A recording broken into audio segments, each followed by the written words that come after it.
seguir camino de Santiago. Queréis hacer siempre la flecha amarilla. Toda España.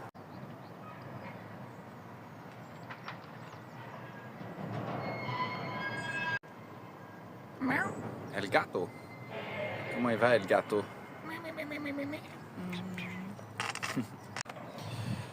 Eh ben, on est parti. C'est 8h moins 10. Pas bien chaud, hein, tu te fais expulser ici. Et au réveil, là, je me réveille ce matin. Alors, la nuit déjà, évidemment, des ronfleurs, mais pas aussi pire que celui que j'ai eu à Saint-Jean-Pied-de-Port. Hein, mais bon, quand même, ça c'est ma tare, moi. J'arrive pas à dormir avec des ronfleurs. Pourtant, les boules caisses, je les ai mis. Peut-être en racheter des plus puissants, je sais pas. J'ai réussi à dormir au bout d'un moment quand même, je sais pas à quelle heure. Et puis le gars le matin là, il arrive à 6h30, 7h moins quart, il allume toutes les lumières, il hurle allez, faut se lever, allez on se casse de là. Putain, l'armée quoi carrément le truc. Mais bon, l'avantage c'est que je suis partout quoi. Et j'étais de l'autre côté hier. Là-bas. C'est tout pixelisé parce qu'il fait encore nuit.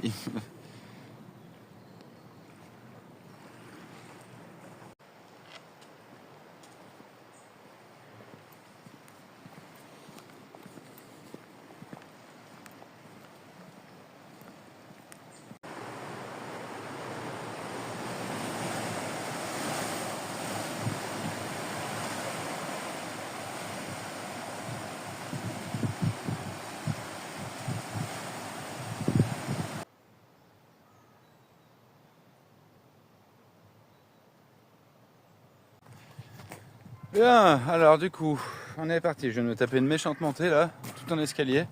Et je me disais, bon bah à la limite, si tu tapes toutes les montées d'un coup, et après t'es tranquille, ce serait cool. Mais pour l'instant, je suis pas sûr que ce soit le cas. Là, je viens de voir le panneau, ça m'inquiète un peu, qui marquait 11 km pour 4 heures. Alors, sachant que si je veux tenir l'étape aujourd'hui, parce que hier je me suis loupé, je croyais qu'il restait que 4 km, mais en réalité il restait 8 jusqu'à San Sebastian. Donc du coup, je crois que j'ai une étape de 30 km à faire aujourd'hui, donc on verra. Je pense que je m'arrêterai avant. Mais c'est pas pareil que la France là. Le coup du bivouac interdit, ça fait bien chier ça.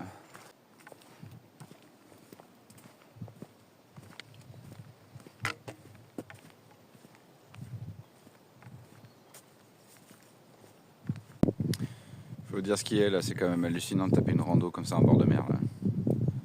C'est vraiment chouette.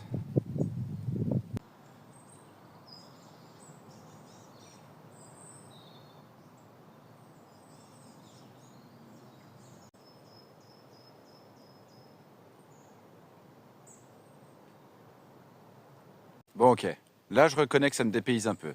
Je suis en plein milieu de la forêt et il y a un énorme palmier. Donc ouais, ça c'est un peu dépaysant, ça j'ai pas l'habitude de voir. Je reconnais que le palmier au plein milieu de la forêt, en plus il est énorme, énormissimo. Ok, ça a l'air grand quand même, mais ça a l'air sympa. J'étais justement en train de dire, les descentes ici en Espagne, elles sont quand même costauds quand tu arrives là. Bon là c'est pas la partie la plus costaud, mais bah, là où il y a la dame là, un peu plus haut, j'ai failli me péter la gueule mais méchant, parce que bah, c'est du goudron détrempé et du coup c'est, bon, comme par hasard ça l'est pas, mais enfin tout le long du chemin là ça l'était et du coup c'est super glissant. Donc ça m'a un peu niqué mais je suis pas tombé donc c'est essentiel. Et puis là j'arrive sur San Sebastian. Regardez ça. San Sebastian. Bon, on m'a dit que c'était très touristique. Hein. De toute façon, il y a beaucoup de villes touristiques sur le Norte là que tu croises. Mais ça a l'air immense hein, pour le coup là. Je sais pas combien y a-t-il d'habitants, mais wow, c'est grand. Hein. Bon, on va réussir à se trouver un petit café là-bas, je pense quand même. Ouais. Alors, je veux pas visiter. Hein. J'ai pas le temps pour visiter, clairement. Mais on va suivre le camino et on va voir où est-ce qu'il nous mène. Mais ouais, je trouverais bien un office du tourisme pour poser d'autres questions quand même. La playa.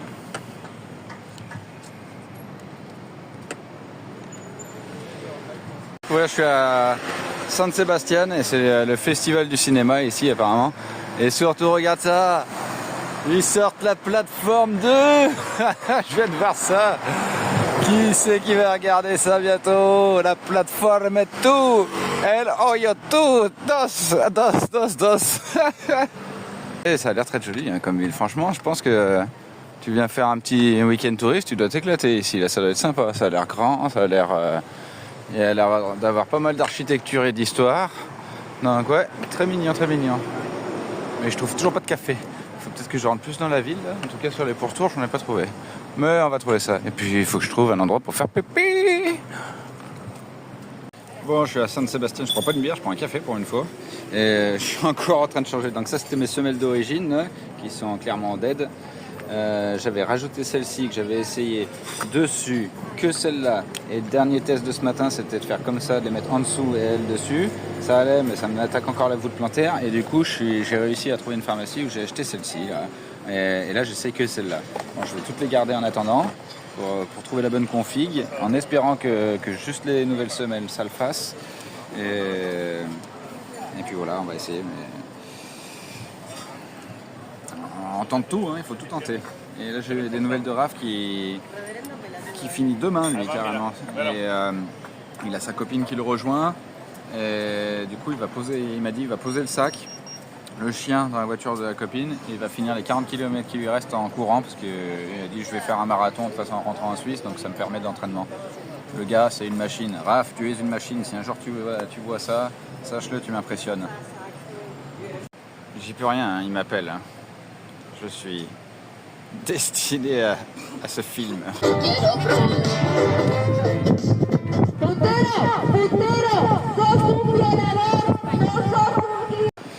Allez, je reprends, c'est 12h30. En fait, le temps de traverser la ville, c'est super grand. Et je sais pas si c'est compté dans l'étape. La traversée de ville doit faire au moins 5-6 km. Donc je vais faire une belle journée de marche. En tout cas, les semaines ont l'air d'être pas mal. Et ça, c'est cool. C'est vraiment grand, hein. C'est long la traversée. Hein. Et je suis pas encore sorti d'auberge.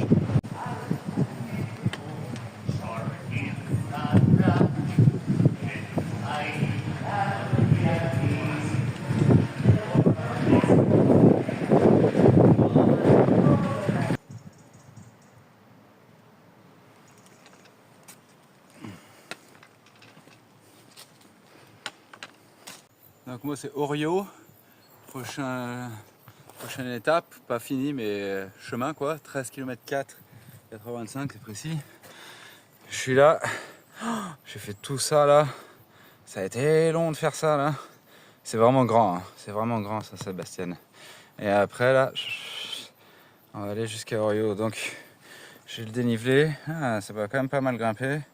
Mais bon, c'est pas non plus de l'ascension de fou, il y a moins de plat là, mais ça va le faire.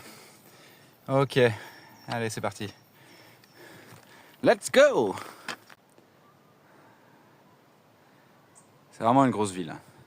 Mais je pense que ça peut valoir le coup de passer un week-end là-dedans et visiter toutes ces énormes églises, le centre-ville, etc. Je pense qu'il y a de quoi faire.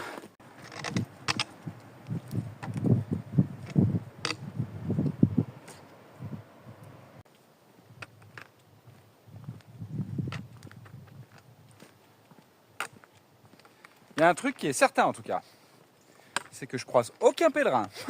On m'avait pas menti sur le fait qu'on m'ait dit qu'il y ait moins de monde sur le Nolte. Je me pose vraiment la question à quelle ampleur c'est sur le Frances. De toute façon je le saurais parce qu'à un moment donné, bien plus tard, je vais rebifurquer sur le Frances. Et en plus ce sera sur la fin, donc là il y aura beaucoup plus de monde parce que pour avoir la Compostera, le certificat comme que tu as fait le truc. En gros, il faut avoir fait juste les 100 ou 200 derniers kilomètres. Alors il paraît qu'il y en a plein qui viennent et qui font juste ça pour avoir le truc. Parce qu'il paraît qu'en Espagne, ça te fait des points pour tes diplômes universitaires d'avoir la Compostela. Enfin, je revérifie cette histoire avant de confirmer. Autre chose qui est un peu étrange aussi, je trouve, c'est après là, ça fait que le deuxième jour que je suis en Espagne. Mais j'étais t'es tellement habitué en France à voir des gîtes de partout, ou alors des stands, des trucs et tout. Enfin, des points de ravitaillement finalement, même si j'ai toujours eu l'impression de ne pas avoir assez à manger. Mais là, pour l'instant, c'est vrai que je vois pas de petits stands, de donativos pour manger ou boire. Donc, ouais. Après, tu me diras, c'est pas plus mal, au moins ça m'évite la tentation. Oui, très bien de quelle tentation je parle. Petite pause. Tranquillo. Tout là-bas au fond, c'est... Eh ben, on n'y voit pas. Mais il y a un petit château ou je sais pas quoi, et j'y étais tout à l'heure. Et l'autre côté, là-bas, ça doit être Orio, au-dessus de la maison, là-bas. Je constate une petite ampoule, là, qui est là depuis quelques jours, mais si elle n'est pas plus grosse que ça me dérange pas. Je vais bien crémer après, et puis en espérant que ça ne grandisse pas. Je vois que l'océan devient un peu plus mouvementé. J'espère que ça va pas m'emmener la pluie, mais pour l'instant je connais pas comment fonctionne la météo locale.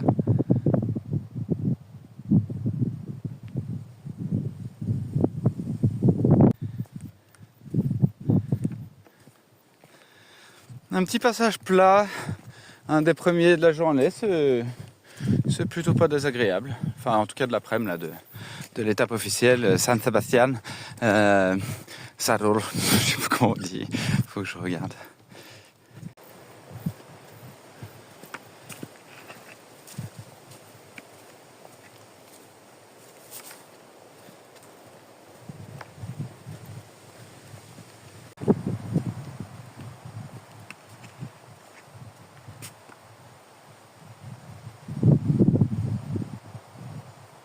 Alors, je descends de là-haut, je viens de me faire gueuler dessus par une vache, et ça y est, je vois, alors bon, c'est toujours à prendre avec des pincettes, mais la première indication kilométrique de Santiago del Compostela, 787. Fatius, ça fait beaucoup quand même encore, hein, mais bon. C'est vraiment bizarre comme c'est fait, hein. C'est vraiment, on dirait que c'est les enfants qui ont écrit là à chaque fois. C'est plus du tout les mêmes, comment dire, les mêmes signalisations qu'en France. En France, ça faisait carré, etc. Là, des fois, t'as les trucs jaunes là comme ça, là, mais on dirait que c'est fait à la zob, quoi. Et il faut être vraiment vigilant pour les voir, surtout, parce que y a des endroits, pour là, il n'y a pas d'entretien sur les signalisations, et franchement, tu peux vite passer à travers, quoi.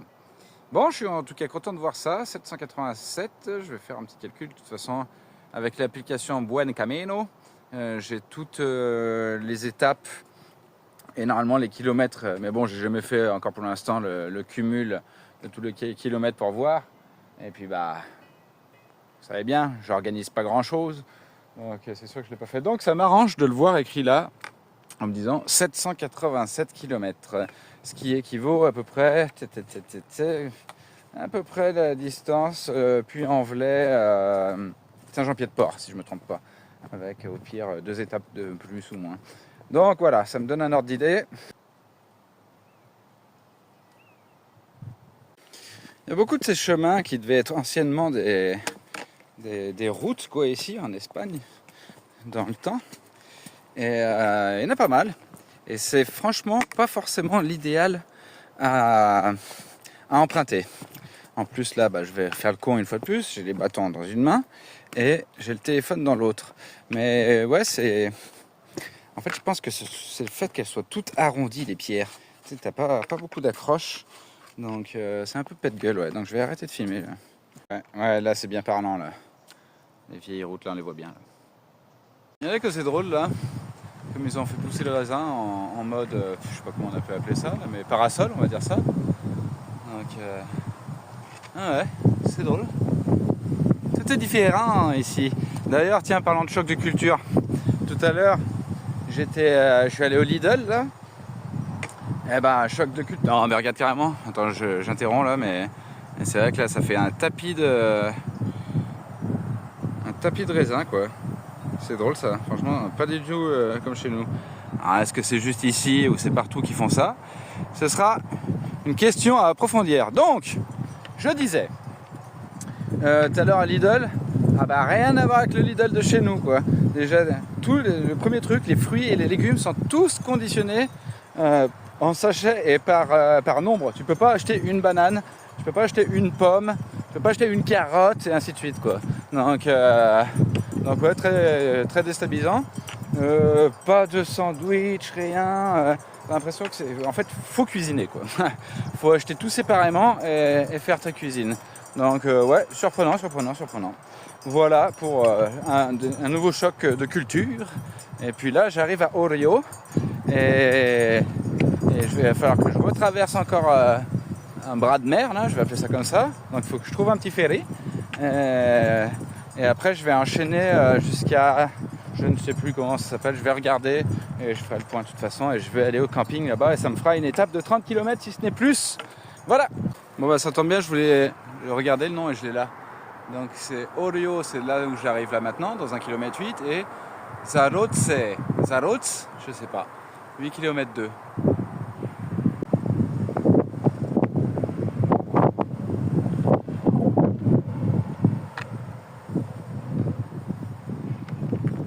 Eh ben, premier cimetière espagnol, bah écoute, c'est joli, hein, ça change complètement des nôtres. Ah mais carrément, il y a autant de... Ok d'accord, en fait c'est vraiment des gros trucs familiaux quoi. Ah, il y a une sacrée liste là. Hein.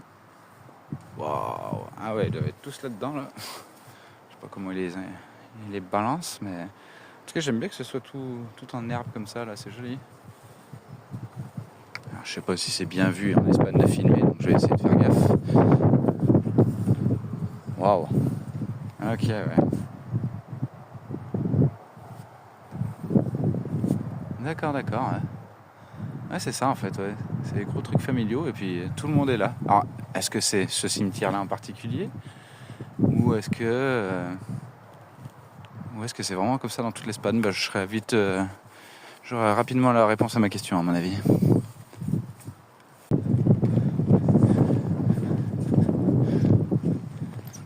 Donc là, j'arrive dans le village de Orio. Oui, je fais beaucoup plus le touriste qu'en France, remarque là. Bah, arrête, ça fait que 2 jours que tu marches, mec. Putain. Le gars est fou, ça y est, la folie revient, mais c'est ça qui est bon. Hé, je te connais, toi? Ah, merde, vite.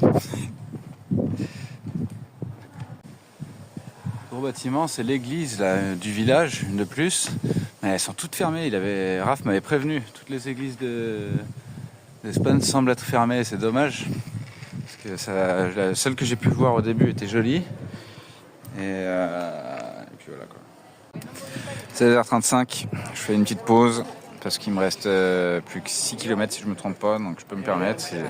Donc on est pas mal. Et j'ai fait l'effort, c'est un panaché et ils sont excellents. Ils appellent ça des radlers ici apparemment aussi, comme en Allemagne. Et ben, il est super bon. Ultra sucré, ultra frais, magnifique. Finalement, c'est une bonne alternative à la bière.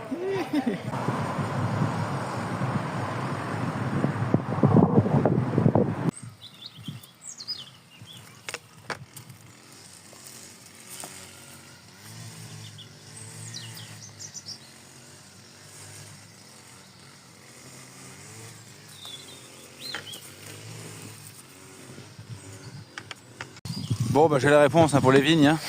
C'était pas du tout genre spécialisé de là-bas, hein, vu qu'on voit que c'est là comme chez nous. Mais bon, c'était marrant quand même. Et ben voilà, je me trouve au camping. Franchement, il est immense le camping, mais il y a un petit emplacement pour les pèlerins là. Donc là, on est plutôt pas mal. Il y a une seule tente là. Ah, mais elle est en vélo, d'accord. Et ben, je vais chercher à me mettre la place qui craindra pas la pluie au cas où. Parce que là, je vois que le ciel est bien sombre en tout cas. Donc ouais, on va regarder ça.